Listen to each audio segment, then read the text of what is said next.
Welcome to the HBR IdeaCast from Harvard Business Review. I'm Sarah Green. I'm here today with Justin Menkes, an expert at the executive search firm Spencer Stuart, and author of the new book, Better Under Pressure: How Great Leaders Bring Out the Best in Themselves and Others. Justin, thanks so much for coming in. Thanks for having me. Let's cut right to the chase. What separates leaders who are better under pressure from those who crack under pressure? So much of it is about preparation.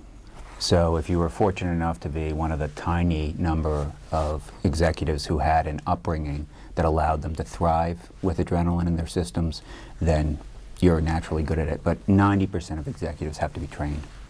The premise of this book, why I wrote it, is because the world is now a place of constant pressure. So it used to be that we would have crises and you had to learn how to sort of hold your breath, white knuckle it through it. With today's business environment, that's not the case. Pressure is constant, complexity is constant. So we actually have to learn how to thrive within that context.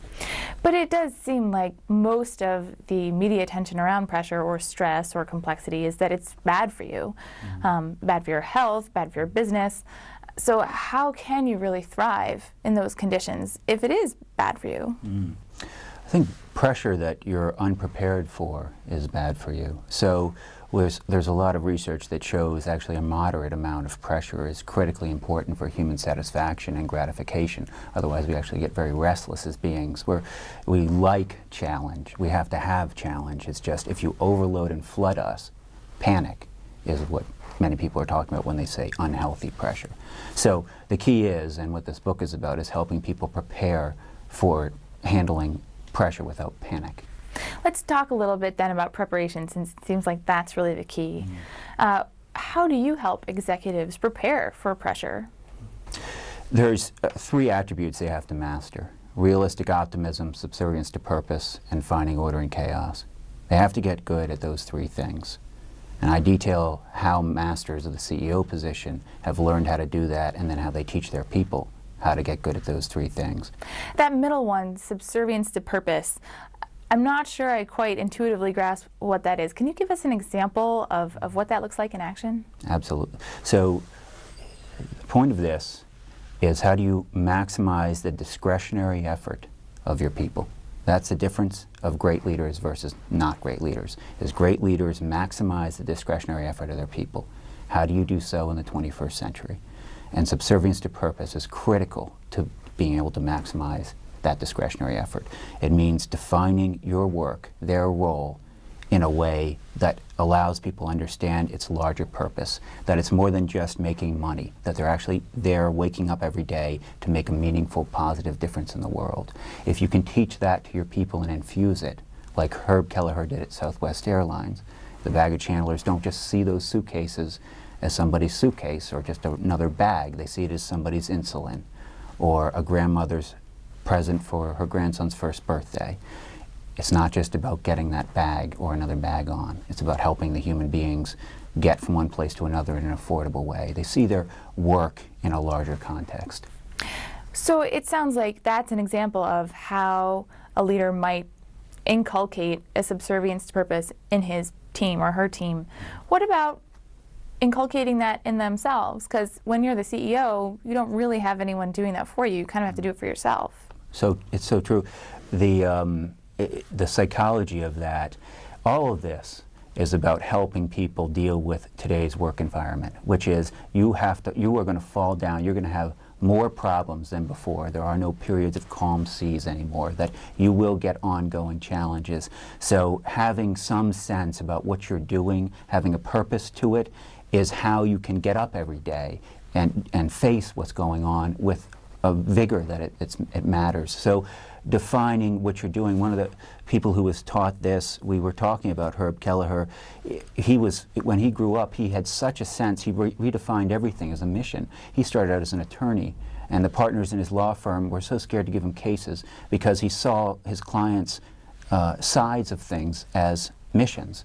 He was so involved in the rightness of their positions that he didn't want to build them, because they shouldn't be going to court anyway. See, everything he infused, when you infuse that purpose to what you're doing, that's where passion comes from. I want to talk a little bit more about the teaching aspect of this, because it sounds like some of the kinds of things that we're talking about, having a purpose, being a realistic optimist, seeing order in chaos, it seems like those do come more naturally to some people, but obviously you wouldn't have written the book if you thought the rest of us were sort of hopeless.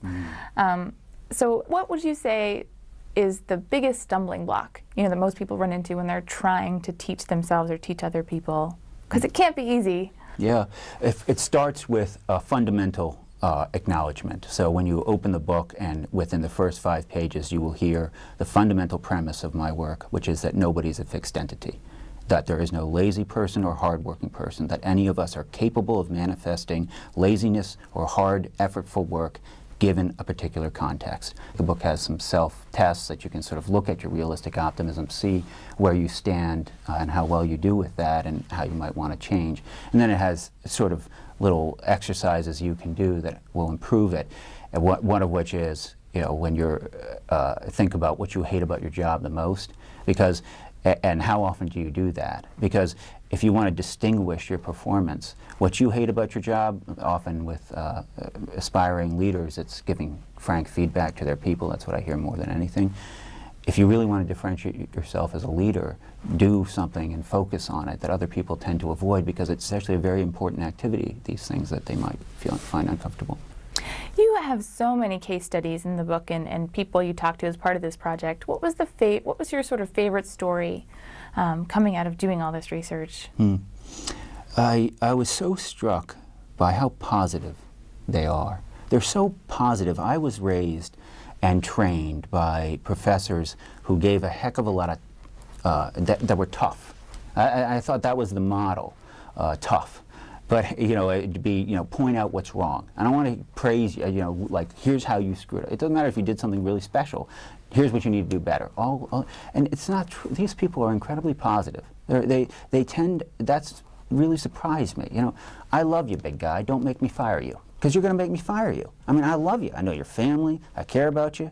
And what you're doing right now, you're going to make me fire you, so don't do that. So they really do care about their people, and they have a very positive, optimistic regard about human beings and their potential. They don't believe that people are just one way or another. They believe that people can be great and that any big problem can be solved. They believe that. So it sort of teaches other people to believe it and feel it. Well, and one of the surprises I thought in the book was that you say it's not actually lonely at the top. That's sort of a misconception that we have of the CEO role. That's so true. It's actually an incredibly gratifying job. They're deeply involved with their people, and their teams tend to be very tight-knit and close. The other big surprise, I think, that people assume CEOs are closed off, that they're not sensitive human beings. They are incredibly sensitive. They are incredibly sensitive. It's part of what makes them successful, because sensitivity is just a broad radar, acute radar to what's going on around you. They pick up a lot of information. It's just that they don't have a sort of agitated response to the information they're getting. They can manage their emotions sort of in a way that it doesn't sort of make them unravel.